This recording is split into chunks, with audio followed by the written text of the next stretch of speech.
Hugo, directed by Martin Scorsese, starring Ben Kingsley, Asa Butterfield, Chloe Grace Moretz, and Sacha Baron Cohen. The film is based on a novel called The Invention of Hugo Cabret, and it takes place in 1930s Paris, mostly inside of and around a train station. At the beginning, we meet a young boy named Hugo who lives in the forgotten rooms of the attic of the station, and in the absence of his drunkard alcoholic uncle, he keeps the clocks running on time. We learn that his father used to be a clockmaker before dying in a tragic accident, and he left behind a broken automaton, a machine designed to look like a human that is based on clockwork, and it's supposedly able to write and draw, only it doesn't work. Hugo believes the automaton contains a message from his late father, and so he tries to steal and scrounge his way through different materials and tools that he needs to be able to repair it. One day he gets caught by a merchant that runs a toy store on the station, and that merchant takes away the boy's journal with all the automaton's designs. In order to get it back and hopefully finish his work, he begins to help out at the toy merchant's booth while befriending the man's niece.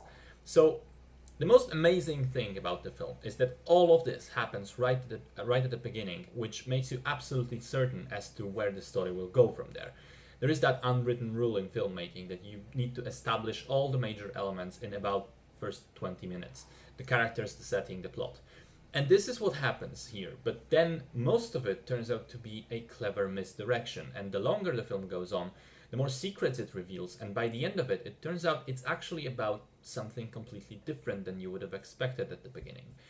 It seems like a risky move to do this sort of thing, but I think it works in Hugo because it's done in such a clever and elegant way, and crucially, despite the fact that the story goes in a different direction that it starts off, it keeps within the same themes. Themes of loss, nostalgia for the things that once were, the desire to go back to the times past and to sort of revive the happiness has been forgotten.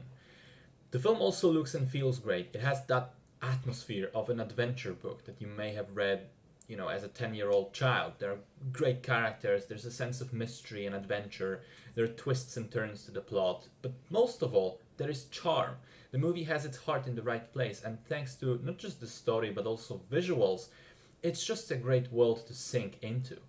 The warmth of the train station with all the colorful background characters draw you in and just never let go. It is a pleasant experience to watch this film.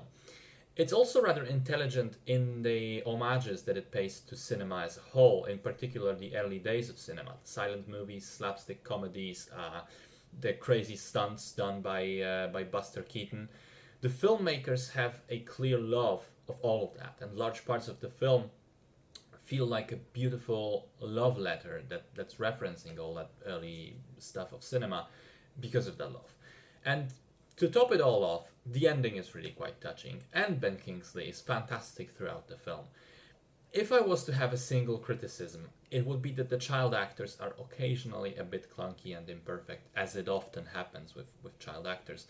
But even with that, I was able to enjoy Hugo thoroughly. It's a great piece of cinema.